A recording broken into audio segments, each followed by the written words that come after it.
I also do believe, this is one of my general conclusions based on the people I've worked with. I do believe, at least for America, is our threshold for discomfort and pain is quite low, the ceiling point. So what happens when we are uncomfortable, right? We want to relieve that pain. And what works? Usually a substance very quickly. And so if you recall in my book, the reason why people use substances, first and foremost, because it works. They wouldn't be doing it if it didn't work for what it was originally intended. But over time, you get tolerant, it becomes counterproductive and dysfunctional. And so I think that's why alternatives to coping, mindfulness skills, meditation, therapy, prayer, exercise, having intention and purpose are really, really critical protective factors to resorting to substance use.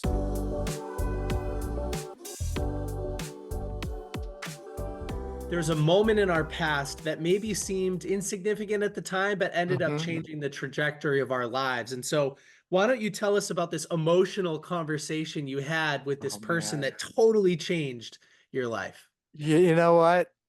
Number one, good to be here. Thank you for having me on. I'm Luke and Nick, and you are the first person. I've done 20 podcasts to date, and you're the first person that brought up Dr. Michael Mumford. I mean, wow, when you get right into it, man, it's because that is such an important part of the book, as you mentioned. I acknowledge him in the beginning and at the very end as well. And so Dr. Michael Mumford. Um, you can see my shirt here. It's Oklahoma University. And I was originally at Oklahoma University for a PhD program called Industrial Organizational Psychology. And a lot of people don't know what that field really entails. And it is nothing to do with therapy, but these are scientists who study and research behavior in the workplace. These are your human resource directors. These are the people who you call in when you're going to downsize or merge. They analyze data. They develop instruments for assessing who are the best fit for employees. And they're very pervasive. You can work in Wall Street, the military, deciding on mission appropriate readiness and to a wide spectrum. And so I was there and thinking that that was the field for me, thinking of, being a motivational speaker to companies. And I quickly realized that a lot of what they do isn't in line with sort of my skill set, a lot of data analysis. And I was really in a PhD program, and I was my third year in as a master's, and I was really, really struggling with what to do. Here I am, 3 years in, but I knew that if I pursued this field, I would not pursue it for the long term. It'd probably be unhealthy for me. I'd burn out. And luckily, I was also doing some psychological work, clinical work, working with adolescents prior to going to Oklahoma. And it was a natural progression because they had a clinical counseling program that we were required to take some of their classes. And it came to a point one summer day where I said, man, I need to make this transition now. And I pulled Dr. Mumford aside, who was a high level person in the field, one of the top during that time. He already had 20 publications. He was a senior editor for Quarterly Magazine. He was writing a book and just highly regarded in that field. And I sat down with him. I said, Dr. Mumford, I'm in the wrong place. And he noticed a major shift in me and a difference.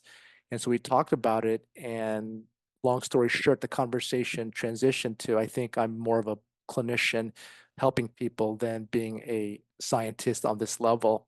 And so I transitioned, and once I found that sweet spot, I just took off from there because that field is in line with my values, my skill set, my visions, my goals, my principles, and I haven't looked back since. So yeah, but thank you for bringing that up.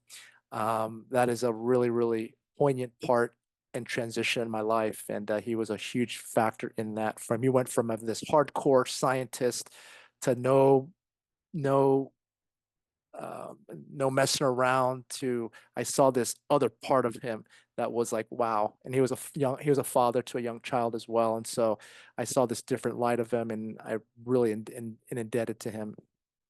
Yeah, you can tell what kind of an impact he's had on your life. Obviously, Mhm. you give him an endorsement at the beginning of the book, and you give credit to the conversation you had, and then again at the end.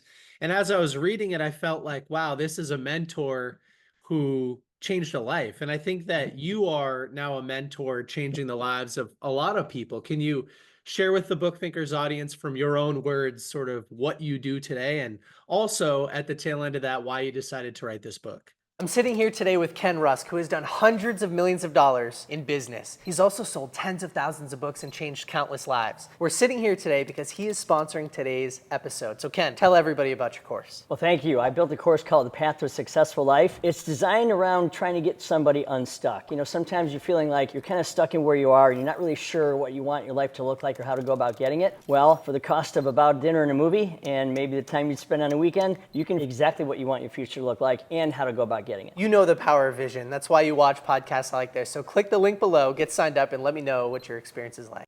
Okay. Well, currently I'm a licensed psychologist. I practice out here in Southern California. Currently, what I do is I'm contracted with various hospitals and clinics across California and see clients on an outpatient basis through tele. I'm also in private practice. I give talks.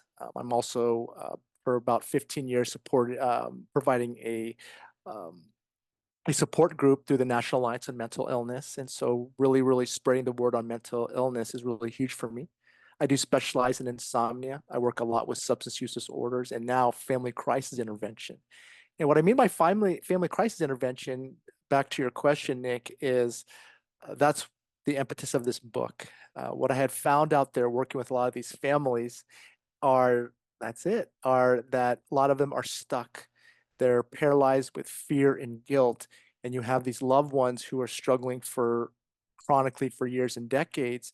And what happens are the families are so scared to take action because something drastic may happen where they can lose their life, they become homeless, commit a crime, and the loved ones stay stuck and get sicker while the family dynamics continue to fray.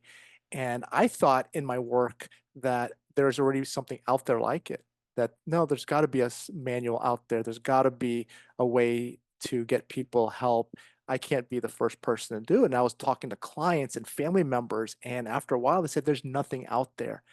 And so I decided all this knowledge that I was giving and all these meetings, these support groups, the questions were so thematic. They were so short of saying repetitive, it was the same concerns. We don't know what to do. They may die. They may take their life.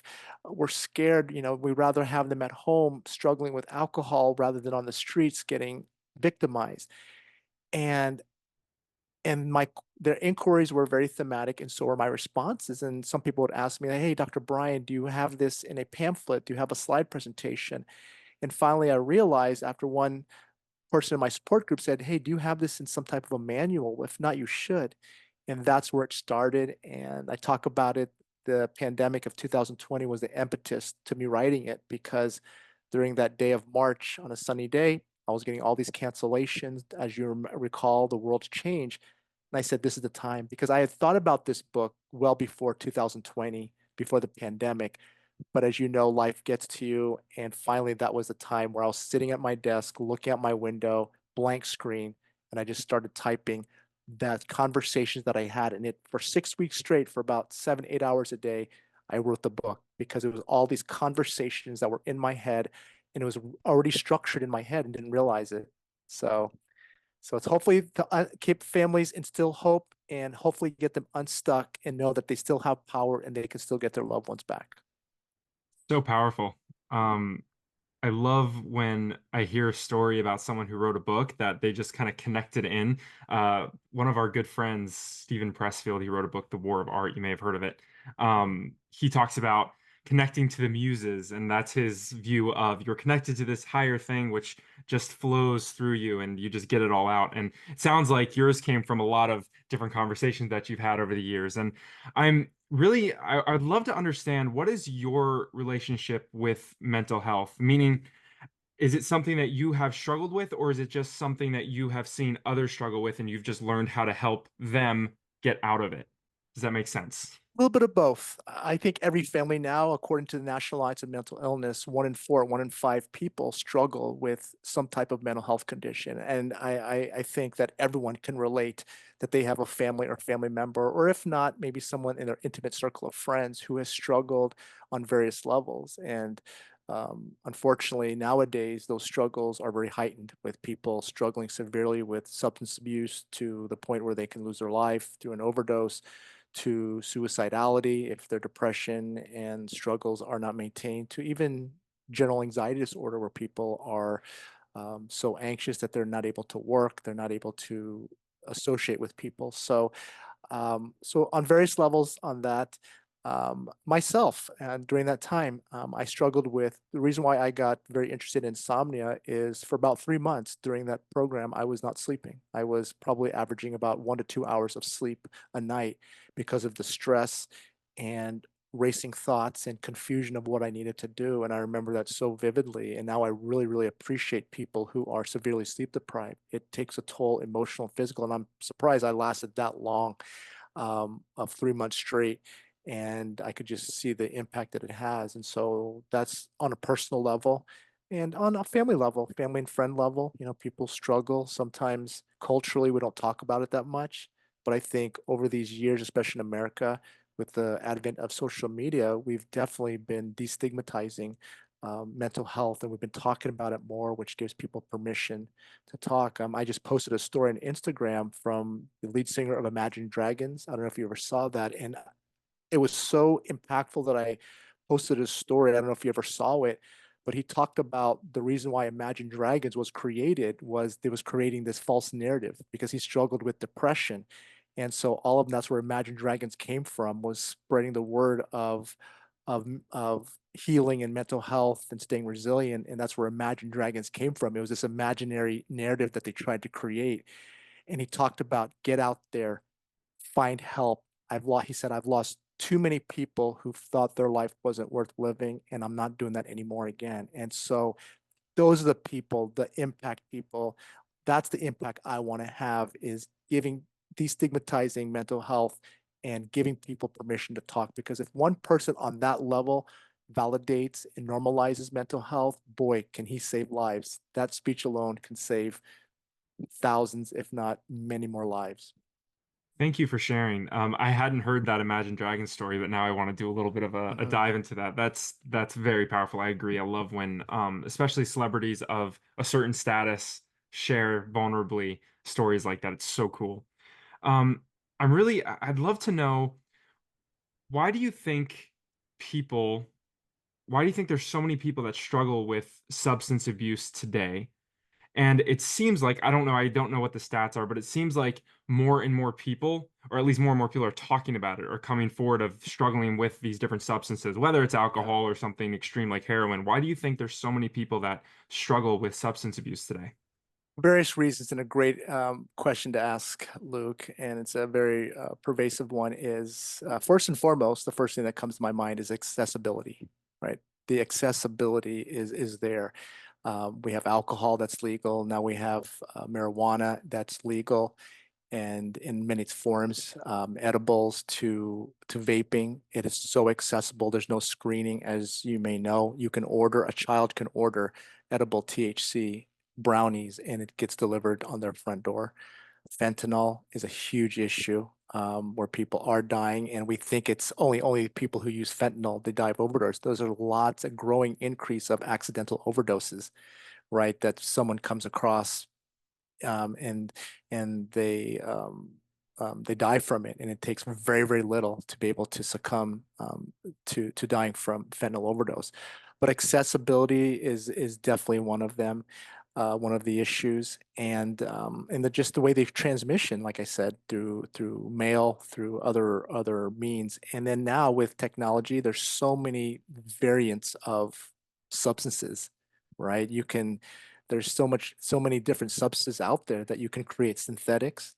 I do think on one level, right, among other family issues where socio family issues where pervasive substance use and genetics, I also do believe this is one of my general conclusions based on the people I've worked with. I do believe, at least for America, is our threshold for discomfort and pain is quite low, the ceiling point. So what happens when we are uncomfortable, right? We want to relieve that pain. And what works? Usually a substance very quickly. And so if you recall in my book, the reason why people use substances, first and foremost, because it works. They wouldn't be doing it if it didn't work for what it was originally intended. but over time you get tolerant, it becomes counterproductive and dysfunctional.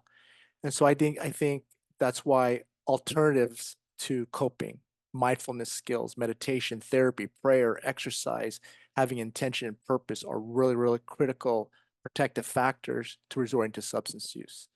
You just mentioned that in America today, our average threshold for discomfort is pretty low. One of the ways that you've intentionally expanded your threshold for discomfort is jujitsu. So, talk to us a little bit about your jujitsu experience and then maybe draw a parallel to this book. I mean, how are the two related? Okay, well, thank you for asking that as well. And and that's been an increasing topic that has gotten a lot of interest when people find out about me. And so I'm more than happy and proud to talk about that along with my book and mental health. But for your listeners out there, what I also like to do is some people aren't aware what it is. So jiu-jitsu is means gentle art, and it was originally created in Japan and brought over popularized in Brazil. And so it was, it's a martial art that is designed for the smaller, weaker person to be able to manage or defeat a stronger, bigger person, and through submission and grappling moves. And so it has a mixture of judo in it, and it has a mixture of wrestling and grappling and then submission tactics on the ground, because a lot of times if you're going to be attacked or bullied or assaulted, you will end up on that ground. And so that's why increasing numbers of police officers and security personnel are engaging in it. And so, number one, it's really huge for the mental part and on physical, mind, and spiritual. It's the best health, physically fit I've ever been in my life, both mentally and physically. And so the reason why you mentioned that with mental health is I believe there are a lot of metaphors parallel of jujitsu and our well-being, is because the mats do represent a metaphor, is because every day it's a martial art where you're uncomfortable and put in uncomfortable positions, and your job is to leverage and become solution focused. So not one role ever is exactly the same. You can have someone who's strong, someone who's flexible, someone who's inflexible, but very agile, but very powerful. And so, it's this, they call it the mental chess game, because you are programming your brain to learn something new every single time you roll or do something, learn something different, or roll with another person.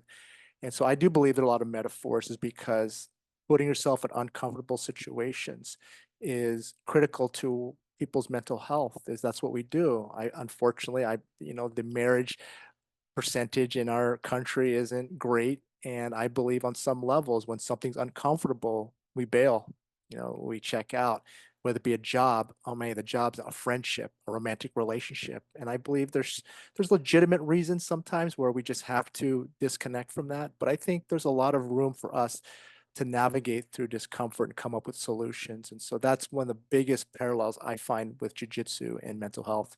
When you talk about, you're talking about this, Americans especially, and I agree with you, have a hard time being uncomfortable. What is something that you would tell maybe someone that you're coaching or somebody that you're with, a patient of yours? What is something that you tell them? Maybe they're struggling with substance abuse. What is something you tell them to do, like initially, to start getting comfortable with discomfort? Yeah. Well, number one, we got to stop demonizing things, right? Demonizing things like anxiety, anger, discomfort. That's what we do. Anxiety in our culture, what I see is bad, get rid of it. And we've demonized it as this really, really bad thing. And we don't realize all the things that we endure, it's survival linked, right? Anxiety, low to moderate levels of anxiety is necessary for survival, right? So for a job interview, low to moderate levels of anxiety makes you prepare. For me, I have a fight next week, a jiu-jitsu tournament. That level of anxiety of getting submitted or losing is what makes me work out even harder. Seeing a brown bear walk towards you 50 yards away, a little bit of anxiety would say, move away from the bear, not towards it, right? And so there's a survival. So that's one thing I would tell clients, is we have to stop demonizing or putting these very, very harsh labels to things like an emotion. It's data.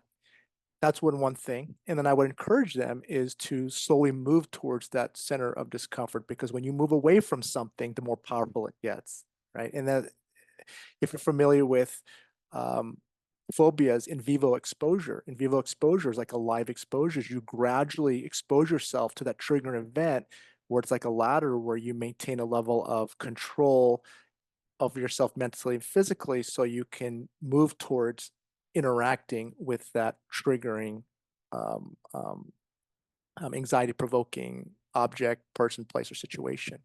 So yes, so that's hugely critical to move towards discomfort. It's so interesting you say phobias. I have been scared. I don't know if I'd call it a phobia exactly, but I've been scared of spiders for a very long time. And in the last year, I've realized like, okay, I'm just kind of trying to expose myself slowly to spiders. Yeah, And one of the ways I've done that is I've put on the background of my phone, I put a picture of a spider. And yeah. it's crazy, but like when I initially had that, I would like fear opening Mhm. my phone, even though it's just a picture and I know it's just a picture and I know I'm safe. So it's really interesting. You can do it in a very safe way. So I appreciate you bringing that up. And it's it's funny how what did you just say? When we push something away, we get even more scared of it. Like we make that thing almost bigger than it actually is. Yes, because Carl Jung, he was a psychiatrist as well. He said, "Whatever you resist persists," and it's true, right? Whenever we resist, we have to acknowledge and let it come through, whether it be angry and grief. We got to give permission. What happens, and I think where substance are the sophisticated tool to kind of quiet that down and cut it out of our life. And you can never cut it out of our life. That's why I think a lot of people use substances, is because it quiets that down, but it never gets rid of it. It's a footnote of your life, whatever that event tragic issue had happened. It's a footnote. It's not going to be this all encompassing thing, but it's a footnote of your life. Good or bad experiences. What happened to you yesterday is a part of your life for the rest of your life. Some things more consequential than not. And so, yes, absolutely. And hopefully you get over the fear of spiders, but you're doing the right thing, right? Is exactly that. So Slowly but I'll surely, I'll get there. I'll make sure next time, Luke, you're over my house, we do some painting or something on the exterior of the home. You'll realize how many spiders are out there, and then you'll get slowly desensitized to them. yeah. um, Dr. Brian, to pivot back to your book for a moment, if somebody's tuning in today because they saw the title of your book or they looked you up, and they're looking for an introduction to the book, maybe a couple of tools or strategies, maybe some of the must knows that you highlight in the book for helping a loved one get the treatment that they need. Can you offer a few things, maybe a little introduction to the book? Yeah. And so the book is essentially a skills guide. It provides, the way the book is broken up, at least in the core meat of it, is the 25 must knows. 25 must knows, I believe, in the hundreds and families and clients that I've worked with over the years, are the what I believe the most basic fundamental knowledges that anyone should know. You could be first time going through this, maybe just got diagnosed. You could have been someone navigating through this for decades. You could be family members who are brand new to it or well versed. You could be a clinician or an educator yourself. It is, I think, the most foundational knowledge. And what I do a lot in the 25 must knows also is this clarification of concepts that a lot of family members that I find misinterpret them. Concepts such as tough love is well meaning, but in my book, I write a lot of families I've encountered take that as tough luck, right? We're done with you, get well, contact us when you're sober. And you can imagine someone who's struggling with depression, even suicidality and hopelessness, that where that could lead them, and so things like that. Enabling is another thing I talk about in the community out there. When we look at enabling as a curse word, enabling is not. It comes from a place of love. That's what we do when our loved ones are struggling. We comfort them, but that perpetuates a problematic behavior, right? If someone loses 10 jobs in a year because of their cocaine use, right, and we still give them money or jobs, where's the motivation to get sober or make changes? And so a lot of those are some of the must know knowledges. I also look at the disease as a separate entity to a point where I personify it as this entity that we have to manage and control. It's always in the corner doing push-ups. I also talk about the 80-20 model, right? 80% of why someone struggle is legitimate and valid. They have traumas in their life, family dysfunction, substance abuse, a medical issue. That 20% of the disease is the barrier to getting to that 80%. And I call it the manipulation side, the blaming, the gaslighting, the lying, the using sex, money. That's a 20% that the families need to shut down, because that's what's preventing their loved ones from staying stuck and engaging the same pattern of behavior. And then the last part of it, last two parts of it are 12 steps. 12 steps, not the AA 12 steps, but it just so happens, it turns out to be 12 steps where families have to use, where they accept the unified vision, accept the need to change, how to contact police officers if there's a mental health issue, how to set boundaries and limits, what dialogue do you use. And lastly, along with, I differentiate what I find as a strong versus a weaker recovery program. What are the elements that are most robust and present? Things like honesty, being humble, spirituality. And spirituality doesn't also mean a higher power. It could mean just have a higher intention and purpose in life. And fellowship are important. So that's the book in a nutshell, but it is a strategy guide. And I tried to write it in a simple form that anyone of any age can read it and understand it. We interviewed an author a few months ago named Robbie Fakori, who wrote a book called Life, Lies, and Second Chances. And in his book and on the podcast interview, he was very transparent. He struggled with a whole host of addictions. And he talked about the length that he would go to lie to his family, to guide them in other directions, to sort of, pull a cloth over their head, whatever the saying is, like he was lying.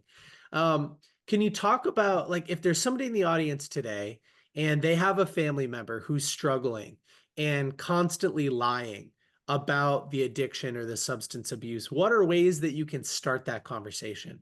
Yeah. And as you recall, the honesty is part of what I call the antidote to this disease. That if you're hiding every single one of these, and honesty is the first one, that nearly guarantee you'll be successful for the rest of your life. Because whenever I work with people or interview people who are successful, they're high in every single one of those factors, and people who struggle are deficient one or more of those.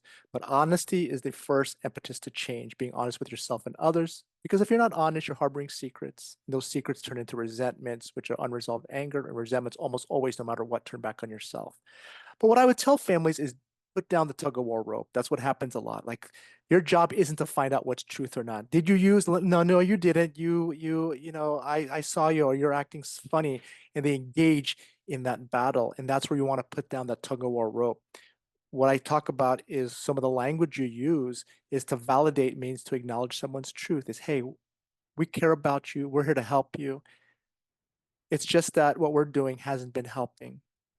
When we are here for you, we're just not going to support this lifestyle any longer. And so what that does is puts them in a direction where they're going to hopefully get better and start to find that how honesty is necessary, needed through therapy, through some type of support group. And so that's where a lot of families struggle, is they become the investigators, they become the judges, and that's where the power struggle continues to perpetuate. And so put that away and just keep it very simple, that this is what we're going to be a part of and not be a part of. And that is what I call assertive love, or healthy boundary setting, is being very clear of what I'm going to participate and not participate in. Do you ever find that the family wants the person to heal more than the person themselves want to heal? You get a lot of dynamics. What's ironic is I worked in residential treatment for quite some time, and I don't think they'd ever explicitly say it, but family members who have been navigating through this struggle for decades, let's say for dealing with a child, a teen or adult child, is when they get sober, their worth for so long, their self-worth has been so much for so many years working with their struggling loved one. They got validation from that recognition and neededness. And so they would never say, we don't want you to get healthy, but there goes a transition identity shift in someone who's been struggling for a long time with depression, anxiety. It's an identity shift for them, that this is, I literally have people as, I don't want to get rid of my depression or anxiety because that's all I know, right? You can get comfortable in a way of life and being. And I don't want to give up my alcohol, but because they believe that's the only way they can survive. And that's where the unhealthy thinking part is.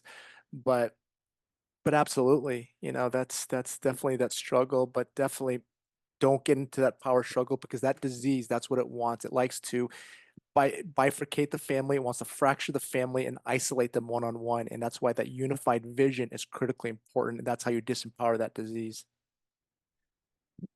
I loved your explanation of disease in your book. Would you mind breaking that down a little bit? Like how you Yeah, yeah. define disease?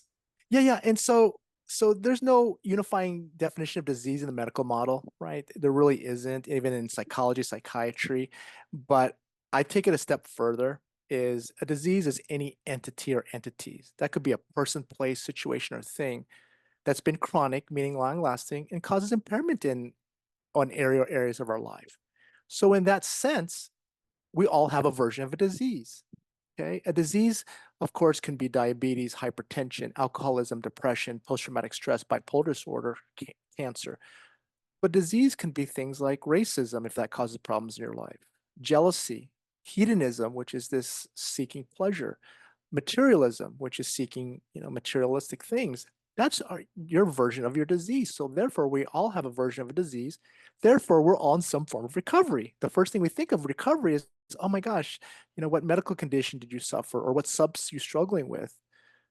And recovery is just an intentional plan in place for healthier living. And so we're all in some form of recovery. And I do believe that when we maximize and have the best quality type of recovery, we're presenting our best self forward. And I do believe, honestly, that all of our life's answers can come from bring it back to our recovery because of what recovery entails: honesty, humility, open direction, fellowship, and all those other attributes.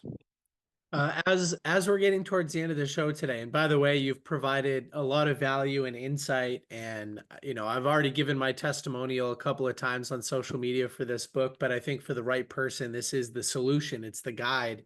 As we get ready to wrap things up, and I know Luke will have a couple more questions after I ask this one, what's your message to somebody who just feels stuck? They've tried Yeah. a lot and they're just not making progress. What's the message? Yeah. Yeah, the message. And back to, if I may, back to the book, is because what I wanted to communicate also is that a lot of times families think it's only for families who have loved ones struggling. But there's a lot of knowledge in there for someone individually who's struggling and who wants to maintain a long-term recovery. And so it really is useful. And sometimes it's designed there for adults because there's certain interventions that you can't do for adolescents. However, some of the skills and interventions on some level with modification can be used for someone of that younger age or a minor. Also, the book says how to get your resisting loved one to treatment. And sometimes a lot of people think treatment is, oh, well, residential treatment, they have to go to a facility. And sometimes things like affordability, cost, accessibility isn't there. But it's also meaning how to get your resisting loved one to a place where they just accept help. Doesn't necessarily mean treatment per se. And treatment doesn't have to be go to a certain clinic. Some religions have their own methodology for getting through that, or some type of modality. And so just know that treatment can mean a lot of different things, and most importantly, getting that person to a place where they accept help. So, um, Nick, what was your question? Yeah, and I'll comment on that first and then I'll ask my question. So I think books are a great form of accepting help. And they're not very invasive because a book can be read at your own pace in the comfort of your own home in privacy.